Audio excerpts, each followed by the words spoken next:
جیسے قاضی فائز عیسیٰ صاحب ہیں، چیف جسٹس عامر فاروق صاحب بھی ہیں، یا باقی بھی وہ لوگ جو اس نظام کے ساتھ کھڑے ہوئے، جنہوں نے ظلم و ستم کیا، جنہوں نے کیسز دبائے، جنہوں نے فیصلے دبائے، کئی مہینے جو ہے فیصلے محفوظ کیے رکھے، تو ان کے لیے بھی ایک پیغام نہیں ہے قاضی فائز عیسیٰ صاحب؟ ایک ان کے لیے ایک ہے کہ جو ان کے ساتھ جو کچھ ہو رہا ہے، باہر نعرے لگ رہے ہیں پاکستان میں ذلیل و خوار، باہر بھی، تو اس پہ آپ کیا کہیں گے؟ دیکھیں، جو اس نظام کے ساتھ کھڑا ہے ان سب کے لیے ایک پیغام ہے، سب کے لیے ایک پیغام ہے، سب کے لیے لمحہ فکری ہے۔ سب کو سوچنا چاہیے کہ آپ نہ پاکستان رہ سکتے ہیں نہ باہر رہ سکتے ہیں۔ ہاں، پاکستان اس وقت تک رہ سکتے ہیں جب تک موجودہ رجیم ہے، موجودہ لوگ عہدوں پر ہیں۔ آپ ذرا امیجن کریں کہ جب یہ لوگ عہدوں پر نہ رہے اور ان کو ڈیفینڈ کرنے کے لیے ظلم، جبر، بزبیت، فسطائیت و جزیدیت کا نظام نہ رہا تو ان کے ساتھ پاکستان کے اندر کیا کچھ ہوگا؟ سر، دوسرا یہ بتائیں کہ یہ جو معاملات ہو رہے ہیں سپریم کورٹ آف پاکستان میں، کہ اب جوڈیشل ایک کمیشن بننے جا رہا ہے جس میں بلاول بھٹو صاحب بھی بیٹھیں گے، عرفان صدیقی صاحب بھی بیٹھیں گے، تحریک انصاف سے جو ہے علی ظفر صاحب اور شبلی فراز صاحب یہ بیٹھیں گے، تو یہ اب معاملہ کس طرف جائے گا؟ کیونکہ یحییٰ آفریدی صاحب اگر ان کو آئینی بینچز کا سربراہ بنایا جاتا ہے تو وہ تو اٹھ جائیں گے اس کمیشن سے، یہ بھی ہے۔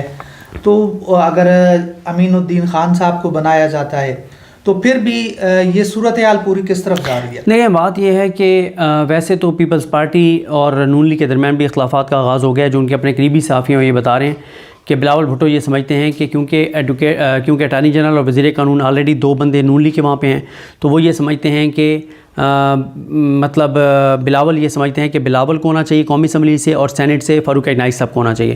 لیکن نون لیگ نے کہا کہ نہیں، بلاول ہوں گے قومی اسمبلی سے، اور سینٹ سے عرفان صدیقی صاحب ہوں گے۔ دوسرا یہ ہے کہ پی ٹی آئی سے ویسے جو اب تک نام آئے وہ عمر ایوب صاحب اور شبلی فراز صاحب کا نام آئے، کیونکہ دو سینیٹر تو ہو نہیں سکتے، کیونکہ علی ظفر صاحب اور جو آپ نے نام لیا وہ تو دونوں سینیٹر ہیں۔ لیکن اور اس میں بڑی چیزیں ہوں گی۔ ابھی آپ دیکھیں گے کہ میں تو دیکھ رہا ہوں کہ ان کے ساتھ بہت کچھ ہونے والا ہے، اس لیے ہونے والا ہے کہ اگر یہ یحییٰ آفریدی صاحب کو آئینی بینچ کا سربراہ نامزد کرتے ہیں تو بھی مسئلہ ہے، نہیں کرتے تو بھی مسئلہ ہے۔ یحییٰ آفریدی صاحب جس کو نامزد کرتے ہیں اس کو یہ بناتے ہیں تو بھی مسئلہ ہے، نہیں بناتے تو بھی مسئلہ ہے۔ اور ہو سکتا ہے اگر یہ لڑائی لیتے ہیں تو چیزیں پھر اس طرف چلی جائیں کہ ویسے ہی 26ویں آئینی ترمیم فارغ ہو جائے۔ بسم اللہ الرحمن الرحیم۔ السلام علیکم۔ اس وقت میرے ساتھ صدیق جان صاحب موجود ہیں۔ صدیق جان صاحب سے ہم بات کریں گے کہ قاضی فائز عیسیٰ صاحب کا لندن میں عوام گھیراؤ کر رہی ہے، پی ٹی آئی کے کارکنان، وہاں پر جو اوورسیز پاکستانی ہیں انہوں نے ان کا راستہ روکا ہے، نعرے بازی کی ہے۔ تو اب حکومت نے اور اس نظام نے یہ فیصلہ کیا ہے کہ جو بھی اس میں ملوث ہے ان کے خلاف کارروائی ہوگی، یو کے میں مقدمات ہوں گے۔ تو صدیق جان صاحب، یہ پورا معاملہ کس طرف جا رہا ہے؟ دیکھیں، بات یہ ہے کہ معاملہ اس وقت بہت زیادہ ہو تو سنگین گیا ہے، اور معاملہ اس لیے سنگین ہو گیا ہے کہ قاضی فائز عیسیٰ صاحب جو ہیں وہ آپ کو پتہ ہے کہ انہوں نے کس طرح سے اس نظام کے لیے، شریف خاندان کے لیے کیا کچھ نہیں کیا، اور انہوں نے اپنی عزت، وقار سب کچھ ختم کر لیا۔ انہوں نے اپنے ادارے کو دفن کر دیا، انہوں نے سپریم کورٹ کو بے وقت کر دیا، سپریم کورٹ کو پنجاب پولیس سے بھی رینکنگ میں نیچے لے گئے، نفرت میں نیچے لے گئے، عوام کا اعتماد ختم کر دیا، پاکستان کی بنیادیں ہلا دیں، پاکستان کی بنیادوں کو کھوکھلا کر دیا۔ مطلب یہ تو پاکستان پر کوئی ملک جو ہے وہ پاکستان پر حملہ کر کے پاکستان کو اتنا کمزور نہیں کر سکتا تھا جتنا قاضی فائز نے اپنے اقدامات سے کر دیا۔ تو بدلے میں کیا ملا قاضی کو؟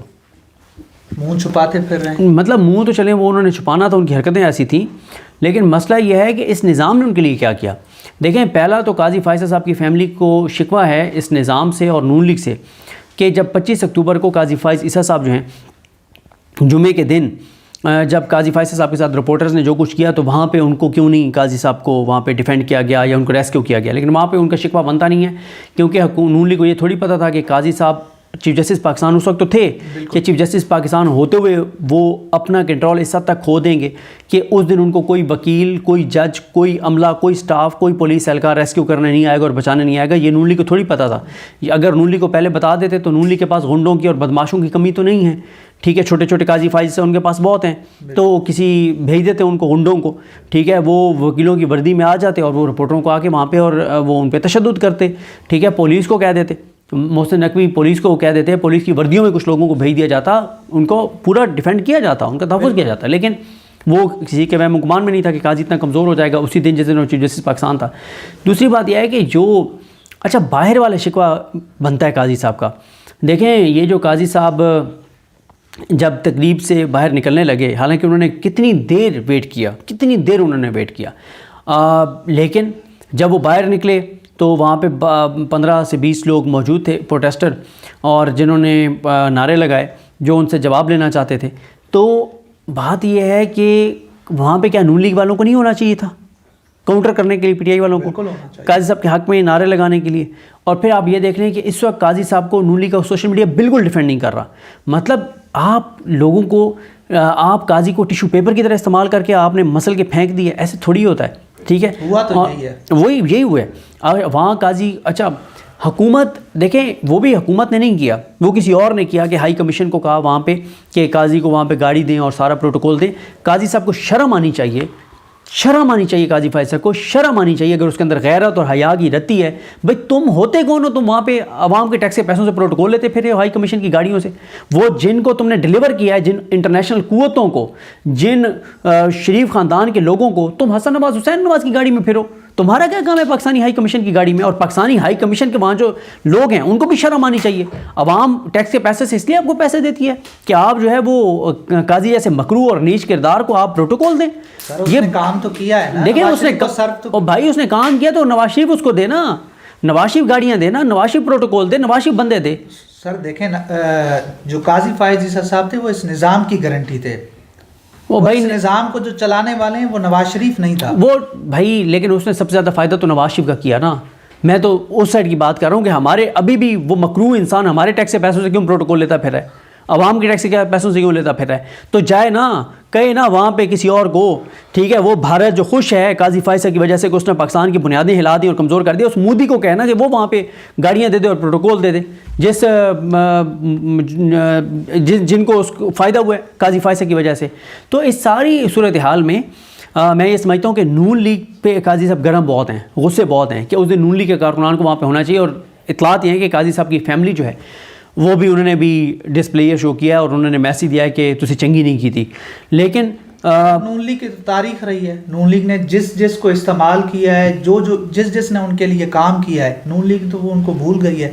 نہیں، نون لیگ نے بہت لوگوں کا خیال بھی، 2 کردار ہیں صرف جن کے ساتھ، ایک جج کے ابھی تک پوتوں کو بھی اور اس کی فیملی کو جس طرح سے وہ نواز رہے ہیں. ایک جج کو انہوں نے جب وہ بالکل ان کی زندگی کے آخری ایام تھے اور شدید بیمار تھے تو ان کو گورنر سندھ لگا دیا تھا. تو انہوں نے خیال تو رکھتی ہے لیکن قاضی صاحب کا نہیں رکھا جا رہا. اچھا آپ دیکھیں کہ اس وقت پریشانی بہت ہے، سب پریشان ہیں یہاں پہ کہ جو اب ان میں سے لندن جائے گا، جو یو ایس جائے گا، اس کے ساتھ وہی ہوگا جو میاں نواز شریف کے ساتھ ہوا ہے اور جو قاضی فائز کے ساتھ ہوا ہے. اچھا مریم نواز صاحبہ نے جانا تھا نومبر کے پہلے ہفتے میں، بالکل. اچھا مجھے لگتا ہے کہ اب شاید ان کا پلان کینسل ہو جائے اور وہ نہ جائیں شاید. ٹھیک ہے، اور اگر مریم صاحبہ جائیں گی تو اس سے پہلے کم از کم کوئی 100 سے 150 بندوں کا وہاں پہ غنڈوں کا انتظام کیا جائے گا، بدماشوں کا انتظام کیا جائے گا، گلو بٹوں کا انتظام کیا جائے گا جو وہاں پہ مریم نواز صاحبہ کو پروٹیکٹ کریں. ٹھیک ہے، اور اس کے لیے یہ کروڑوں روپے خرچ کریں گے. باہر تو بڑا مشکل ہے نا، پاکستان میں تو یہ گنڈا گردی کر بھائی باہر پیسے سے وہاں بھی ان کو بندے مل جائیں گے. عمران خان کے تو نظریے کے ساتھ لوگ کھڑے ہیں نا، عمران خان کی تو شخصیت کے ساتھ لوگ کھڑے ہیں. ان کو وہاں پہ پیسے پہ غنڈے مل جائیں گے. یہ کیا کریں گے؟ یہ وہاں پہ غنڈے دیکھیں گے، 100-150 غنڈا وہاں پہ اکٹھا کریں گے، ان کو یہاں پاکستان میں نوازیں گے، ان کے پاکستان میں کام کریں گے، یہاں پہ پیسہ ڈیلیور کریں گے اور وہاں ان کی ڈیوٹی لگا دیں گے. 100-150 غنڈے کوئی مسئلہ تو نہیں ہے وہاں پہ ہائر کرنا. ٹھیک ہے، یہ کریں گے چاہے ان کو وہاں کی حکومت سے کیوں نہ رابطہ کرنا پڑے اور ان کو کہہ کے ان کو کوئی وہ نہ کرنا پڑے. اب دیکھیں نا وہاں پہ پریشانی، پولیس وہاں پہ آگ گئی ہے، تھک گئی ہے. وہاں اس ایون فیلڈ کے ایریے کے جو لوگ ہیں وہ تنگ آ گئے ہیں.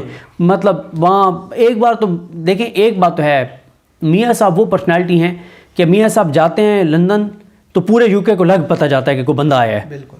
اور اسی طرح سے قاضی صاحب ٹکر کے لوگ ثابت ہوئے ہیں میاں نواز شریف کے لندن میں. دونوں ٹکر کے ہیں. وہ جو عمران ریاض خان صاحب نے کہا نا ٹکر کے لوگ، یہ ٹکر کے لوگ ہیں. کہ میاں صاحب جاتے ہیں تو پتہ چلا ہے اور قاضی صاحب گئے تو اس سے زیادہ پتہ چلا ہے. تو یہ اب میرا خیال ہے کہ اب مجھے ایک اور چیز لگتی ہے کہ شاید اب قاضی فائز صاحب پاکستان واپس آ جائیں، کیونکہ اس وقت جتنا دفاع ان کا یہاں پہ کیا جا سکتا ہے، پولیس ان کے ساتھ لگائی جائے گی، رینجرز لگائی جائے گی، سول کپڑوں میں انٹیلیجنس کے لوگ لگائے جائیں گے، پورا نظام ان کو پروٹیکٹ کرے گا. مجھے لگتا ہے کہ اب وہ پاکستان واپس آ جائیں گے. بالکل. اچھا یہاں پر یہ بھی بتائیں کہ